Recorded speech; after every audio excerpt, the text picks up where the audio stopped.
Namaste, namaste, and welcome to this yoga short. Today we're going to focus on a short standing limber for mostly for the low body. It's always for the whole body, but mostly for the low body. And this is a practice that we often use in class when we're coming to doing standing postures, perhaps on those colder days and months when doing a lying down limber is maybe a little bit too chilly against a cold floor. But we also use it in chair yoga a lot as well. So if you're a chair yogi, or if you're a wobbly yogi on one leg, you might need access to a wall or a chair. And I've got both. I'm going to use both today. But we will begin this practice by standing with the feet nice and wide and then softening the knees, dropping the weight into the heels a little bit so we feel like we're standing tall but just got that buoyancy in the legs, and with a little lift across the belly muscles, twisting from side to side. Kati Chakrasana, the ragdoll. And as you make this movement, allowing your head to follow the chest and shoulders. If you feel dizzy, you can keep your head in at one point, do a little bit of spotting, a bit like in ballet, if that helps to alleviate those feelings of dizziness. Drawing the abdominal muscles gently inwards, lifting a little in the pelvic floor, allowing the shoulders to be nice and relaxed, the elbows soft, the fingers soft, the arms wrapping around the body and tapping wherever they fall. We're going to change this movement ever so slightly. We're going to try and keep the hips still and move just the upper body. You don't have to keep the hips absolutely still. It's just a more focused strength in the legs, stability through the pelvis. And you might feel this more in the sides of your body. You might feel it's slightly more challenging to keep the shoulders and arms nice and relaxed. And then we're going to change again and pivot on the toes. So now the hips are moving, the legs are moving, the body perhaps feels a little freer in this movement. And we're trying to tap into that childlike quality of movement, that vitality that children have when they move. We're going to add a soft bend in the knees for those who'd like to. So dip and twist, or bounce, twist, still firming the belly, touching the opposite shoulder in front of you, the opposite hip behind. And enjoying this warming, wriggling, vitalizing movement. When you're ready, you can bring yourself into not bouncing, just pivoting. And then bring your feet to steadiness and sway back to center. A little at a time, losing your momentum until you're back to standing steady. And as you stand steady, stand tall. Build your spine towards the sky. Let your shoulders soften down. Maybe gaze upwards, slightly above eye level, or close your eyes if you prefer. And take a note how you feel in this moment. Perhaps you have that sense of vibration, thrumming energy through the body, a little tickling sensation. In the stillness, it feels almost like the body is still moving within, which of course it is. As you breathe and as your circulatory system moves, your digestive system. When you're ready, you can open your eyes if they've been closed and roll your shoulders a few times. As you roll your shoulders, allow your head to follow the movement. As the shoulders come forward, the chin comes down. As the shoulders go back, the chin comes up. A little coordination between the movement of the shoulders and the movement of the neck. When you're ready, you can go in the opposite direction. If it doesn't feel good to coordinate both together, just doing the shoulders. One more in this direction. And then standing tall. Excellent. So we can do all of this limbering freestanding without holding on to things. But sometimes I feel that it's better for us to provide a little bit of support and stability for the upper body so that the lower body can really get into its movements. But this first practice, I'm going to do freestanding. So I'm going to have my feet in line with my hip joints. So that's where the bones of the thighs come into the hip joints themselves. This is not the outside of the body, but actually the hip joint itself. It doesn't matter if your feet are slightly turned out, but slightly turned out. So not very turned out. So slightly turned out is fine, but turned in, I wouldn't recommend that. Just because it forces the pelvis in a different way. If your feet are naturally very turned in, consult a yoga teacher. Super. So nice and firm across the belly. We're going to breathe in as we come up onto tiptoes as high as we can, and then breathe out as we release down. So use a point of focus ahead of you that's not moving, breathing in as you come up, breathing out as you come down. I like to use my arms here because it helps me to feel that lift through the upper body. And if you want a little bit of additional challenge, you can take your arms all the way up over your head and all the way down to the side. Or you might be using a chair and touching the chair with one or both arms. Very good. So after 5 of these, we're just gently going to soften the knees a little bit and stretch out the calves a touch. And then we're going to try this movement again, but we're going to add a twist at the top. So we're going to breathe in as we come up to onto the tiptoes. Breathe out as we take the left arm out to the left, turning slightly to the left. Breathe in back to the center. Breathe out and down. Same thing to the other side. Breathing in to tiptoes, use your point of focus. Breathing out as you twist to the right, right arm going to the right. Breathe in back to the center. Breathing out and down. A little soft bend in the knees. Very good. If you wanted to use your chair for this, same thing. So you're breathing in to tiptoes, breathing out as you twist to the left, nice and high on tiptoes. Breathing out, back to the center, sorry. Breathing out and down. Breathing in, coming to tiptoes. Breathing out, twisting to the right, nice and firm in the belly. Breathing in, back to the center. Breathing out and down. And I recommend you try with both and see how it goes. We're going to add a different kind of twist. So this time as we come up, we're going to twist, reaching the arm up and over, behind and forwards again. So nice feet, nice firm belly, breathing in, coming onto your tiptoes, breathing out as you reach the left arm up and over. You might need more than one stage of breath. When you're ready, breathing in, coming back the way, breathing out and down. A little bit more challenging. Breathing in, coming up onto tiptoes. Breathing out as you reach the right arm up and over as you twist.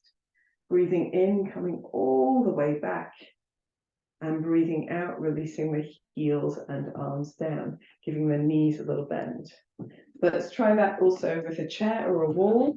It's useful to feel the difference of hanging on with your feet because you've got them, they're the only part of your body on the floor, or using a tiny fingertip touch to give a bit more support.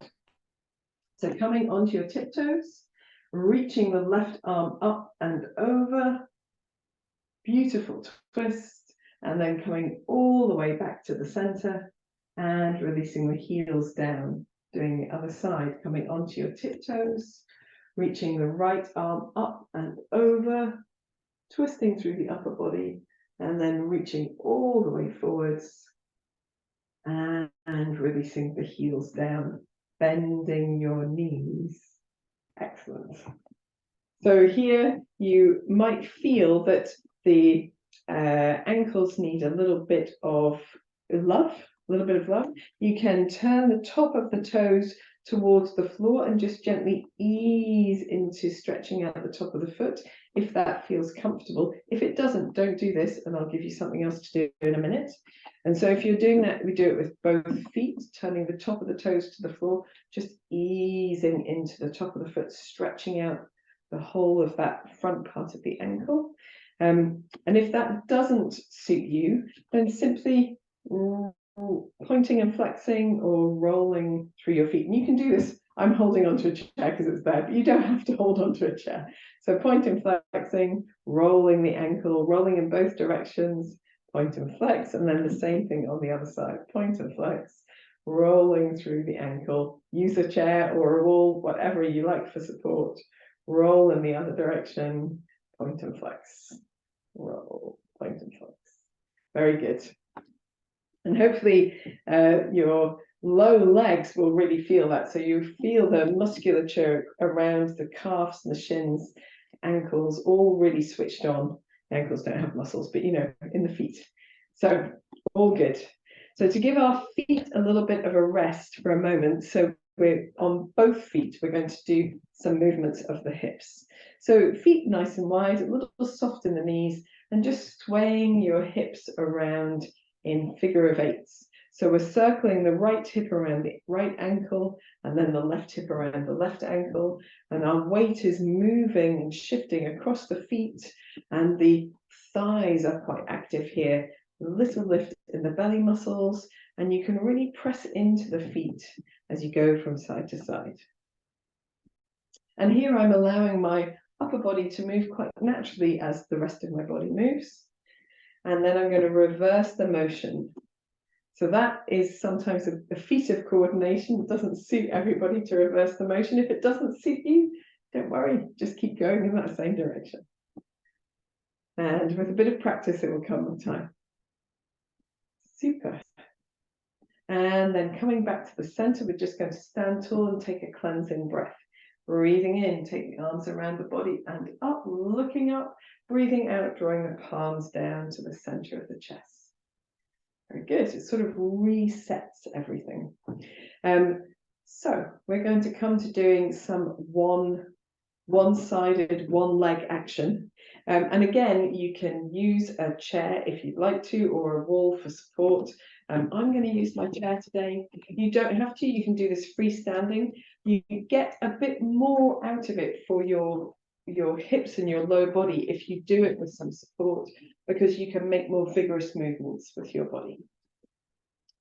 So if you want, you can have support on both sides. We're going to stand. Let's stand on the right leg first, and we're going to move the left leg.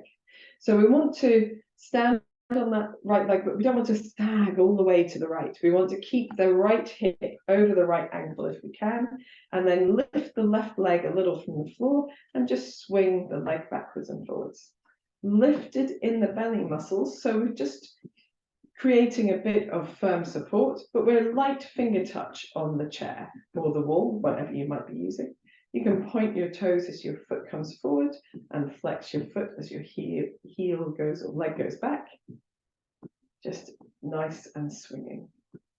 And the idea here is to keep the upper body quite passive, quite passive. So all the action is happening in the lower body. And then when you're ready, you can just let that momentum lose a little until you're ready to stand onto both feet and take a moment to feel the difference between the two sides of the body. I'm going to use the wall for my second side because it saves me having to turn around. And then working to the opposite side. So we're going to rest that previously standing leg by moving it. Take our weight onto the left leg, free the right foot from the floor, and just begin with a little backwards and forwards. Got fingertip touch on our support, nice lift in the center of the body, trying to keep the left hip from sagging too much to the left, pointing the toes as they come forward if you want to, heel flexed as the leg goes backwards if you want to. And then just keeping that sense of lifted and open in the chest. I love this, I could do this all day. Super stuff. And then just losing your momentum a little until you're ready to stand onto both feet and observe the effect of your practice. So perhaps you feel warmed in the back of the body, particularly across the buttocks, maybe into the low back a little bit, which is great. Maybe it's the hip flexors that feel good. Who knows? Perhaps it's the ankles. We're going to come back to having both feet on the floor, do a little bit of both feet on the floor action. So with soft knees, we're going to try to allow the rest, not with soft knees, with lengthened legs, we're going to try and allow the rest of the body to move as we move. Hips go to the right, to the front, to the left, to the back, to the right, to the front, to the left, to the back. And then just find your way into a nice, smooth, circular movement from there. And the rest of the body is joining in that it's not rigid, it's not upright. We're very active across the belly, perhaps across the buttocks as well, particularly as the hips come forwards. And when you're ready, reversing that motion. So you're going in the opposite direction. Oh, it feels so nice. Feels so nice. And we're not forcing. Here we want to move in a way that feels good to the body. So we're not creating any discomfort. We're not increasing or exacerbating any discomfort. We're just exploring the spaces our body likes to go to. When you're ready, coming back to the center, standing upright, we'll take a cleansing breath, breathing in. Arms around the body and up, breathing out, palms down to the center of the chest. Excellent. Super. Let's come back to our standing limber again. So, hip limber again. So we're going to take the outside leg. I'm standing with my chair at the ready. Again, don't have to do this with a chair for support, but it's useful. I'm going to keep my right hip over my right ankle and lift my left knee in front. So my knee is slightly bent, and I can just begin with a little bending and stretching motion here. So I'm not trying to get my leg really high. I'm not trying to get my legs super straight. I'm just bending and stretching. It just looks like this. And I can do anything I like with my foot. If I want to point my toes, if it makes it feel better, feel stronger, I can do that. When I've done a little bit of this, I'm going to bring my knee to stillness in front of me and just stir my toes or the low leg as if I was using the low leg as a ladle to stir some soup. Of course, that's the analogy that comes to mind. We can go the opposite way as well. Little lift in the belly muscles, keeping the upper body nice and relaxed. And then when you're ready, just stepping onto both feet again, observing where the effort has been and the effect of your practice. Fantastic. We'll do the same thing to the other side. And these observations that we make in between movements are purely for ourselves, so that we can learn more about our own bodies. If you want to write them down, that's great. If you want to talk to your yoga teacher about them, that's great too. Love to hear about it. So taking the weight of the left leg over the left ankle, bending the knee in front, right knee in front, and just doing a little bit of bending and stretching. That's all it is. Just a bit of bending and stretching from the side. It just looks like this. I'm not trying to get anywhere or do anything particular. I've got a fingertip touch here. I could do it freestanding if I wanted to. I could do it with a pointed toe if I wanted to. Fantastic. When you're ready, you can bring your knee to stillness in front of you and make that stirring action. In Scotland, we use something called a spurtle to make porridge with. And that's really the analogy I should have used. Like a spurtle stirring porridge. Going the opposite way as well. And just having that sense of lift through the upper body, nice and passive in the upper body. When you're ready, step onto both feet and observe the effect of your practice. So hopefully you feel some effort across the structures that support the hips and the legs. Fantastic stuff. Let's come to using both feet on the floor. We're going to put the hands onto the hips, or in that general direction. You can leave your hands out if you prefer. Soft in the knees, and this time we're making hip circles, but we want to keep the upper body really passive, really still, really steady. So the softness of the knees is what helps the hips to move. If you try and do this with straight legs, it's much harder. So soft in the knees. We want as much articulation as naturally comes with the body. But if you were viewed behind a desk at chest height, it would look like you weren't moving at all. I often think of newsreaders maybe doing fancy things like this behind their desks, and then the opposite way as well. And as you move, just feeling the effect of this different movement, more pronounced movement, perhaps more controlled movement over the structures that have just been activated by the previous practice. When you're ready, coming back to the center, giving the legs a shake out if they need it, and we'll take a cleansing breath. Breathing in, take the arms around the body and up, really reaching up. Breathing out, drawing the palms down to the center of the chest. Fantastic stuff. We're going to come back to using the chair or not, as the case may be, or the wall if you prefer. And then taking the weight onto the right leg again, the left knee is up in front, and we're going to draw circles with the left knee. So now we're trying to keep the knee bent all of the time. And we're just making those circles however feels most comfortable for the hips. So if your hips are comfortable after a few goes, you can try to articulate further in these rotations so that you get more hip movements happening. But we want to try and keep the upper body, doesn't have to be rigidly still, but just passive. Just passive. When you're ready, going in the opposite direction. And I like to start slow because the opposite direction doesn't always behave the same. So if you find you've got a lot of crunching, hope there's no punching, crunching, clicking, grinding, thunking, slow your movement down and make it smaller so it feels supportive. Lovely, awesome stuff. And then somebody's phoning me, but I'm hoping that they will go away. That's all good. Or wait until after this. So one more like this, and then stepping onto both feet.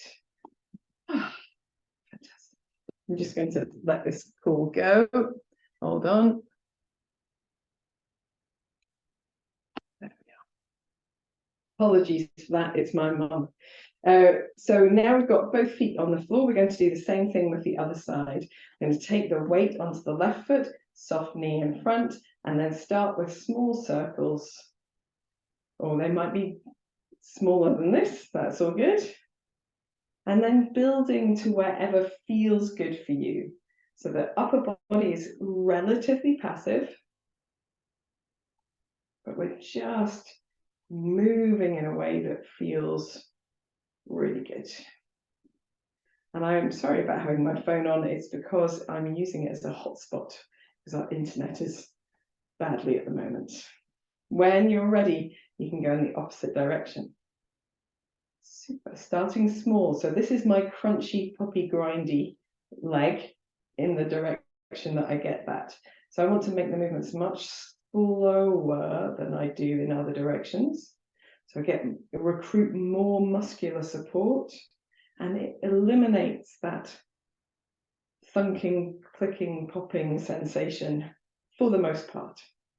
If those sounds or sensations that your body makes are not associated with pain, don't worry about them too much. Step onto both feet. Observe the difference. Give yourself a little wiggle. And we're just going to do a little bit of side bending. So here, the feet are relatively close together. I'm going to reach the right arm up and the left arm, I reach sort of diagonally across the body, and then same to the opposite side. My legs are quite long, but I've got a little bit of softness across the knees, so the hips can really find that side bend and that side reach, and the legs maybe feel it down the outside of the hip. Great. Super stuff. Let's do one more to each side. And then you can reach both arms up. Just look up, open the chest, and then float the arms down to the side. Give your shoulders a little bit of a wiggle, maybe the hips, a bit of dancing hip. And our final practice Actually, there's loads of stuff that we could do, but I want to do one more thing today, maybe two more things. So taking your weight onto your right leg again, we're going to draw the left knee out to the side slightly and bend the leg. And then we're going to take the knees towards each other. So the left foot comes out at the left side. There's an inward rotation of that knee. And then take the knee out to the side so that the toes of the left foot come towards the ankle or inside of the calf. So it's really about what the knee is doing, but we can use our foot position to see what the knee is doing, or to feel what the knee is doing. So knee turning inwards, knee turning outwards, knee turning inwards. Focus on what's happening in the back of your body as you turn out, that squeeze of the buttocks. Focus on the front of the body as you turn in. Maybe you feel it somewhere else. One more. And turning out. And we're going to step onto both feet. Just observe the difference between the two sides of the body. Wiggle anything that needs wiggling in the meantime. Same thing on the other side. Weight onto the left leg. First begin by bending the knee so the foot is up behind you, and then drawing the knees towards each other. Right knee turned in, right, even the outside of the right hip almost facing forwards perhaps, and then turning the knee out to the side. Knees together, knees falling apart, knees turning inwards, the right knee turning outwards. And we've got maybe a little bit of movement through the left hip as well, but focus on that feeling of support from the muscles around the right hip, the buttock, the outside, inside, front and back of the legs. Let's just do one more. Lovely. Super. Stand onto both feet. Give yourself a little wiggle. And you might be beginning to feel real sensations of effort and fatigue around your hips.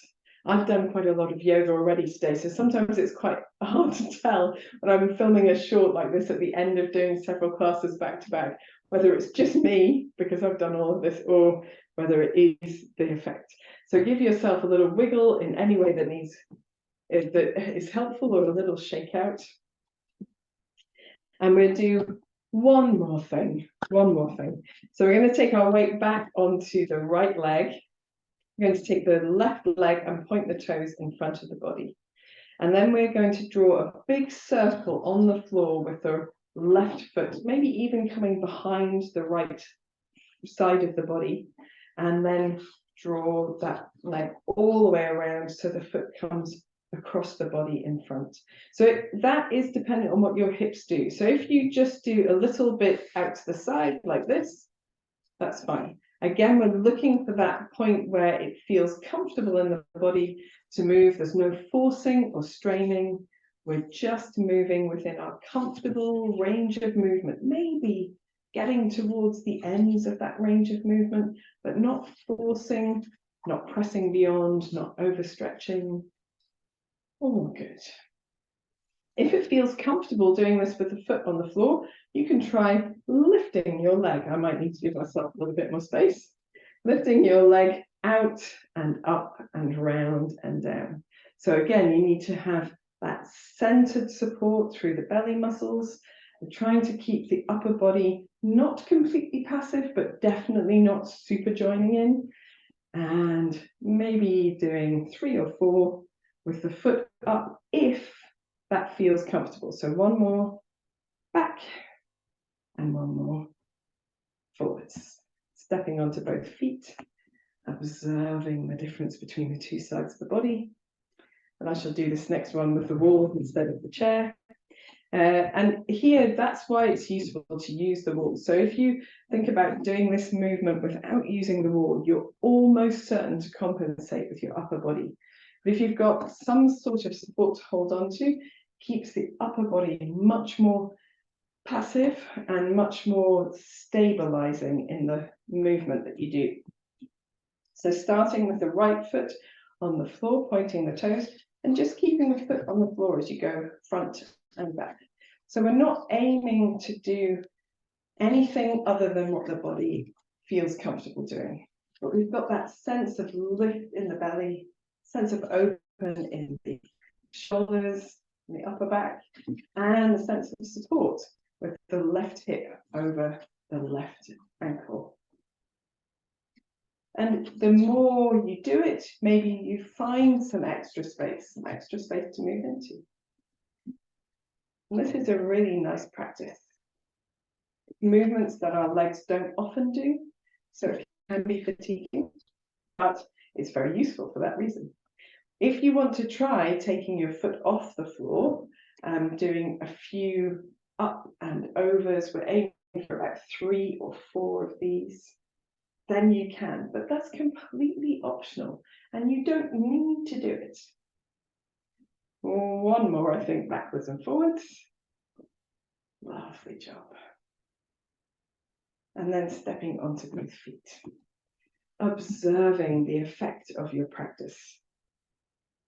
And you might feel just how much effort you've made across the chest, not the chest, the pelvis and the hips, and also a bit in the low back. So I like to finish this practice with a little down dog on the chair. You can use equally the back of a sofa or a table or windowsill, whatever might be to hand, the wall even.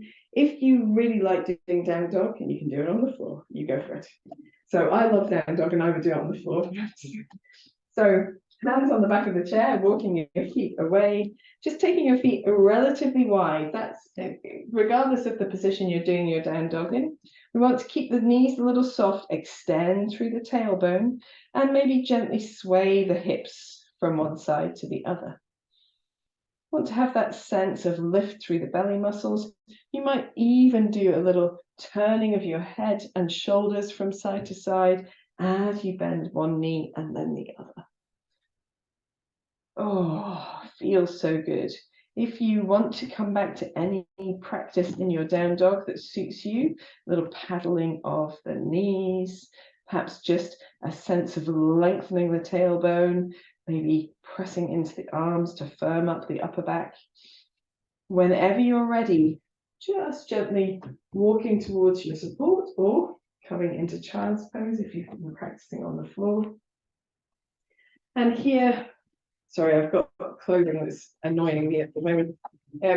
Because I've been using a chair today, I'm going to sit on my chair. You could equally sit on the floor, or you could be kneeling as you choose. Taking standing if you prefer. Take a moment of stillness here. Closing the eyes or gazing gently downwards. Observe the effect of all of your practice.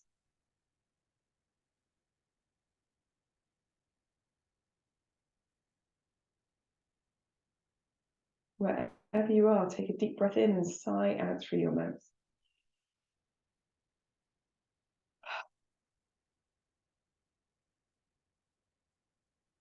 When you're ready, blinking the eyes open, we'll take one last cleansing breath together. Breathing in, taking the arms around the body and up. Breathing out, drawing the palms down to the center of the chest.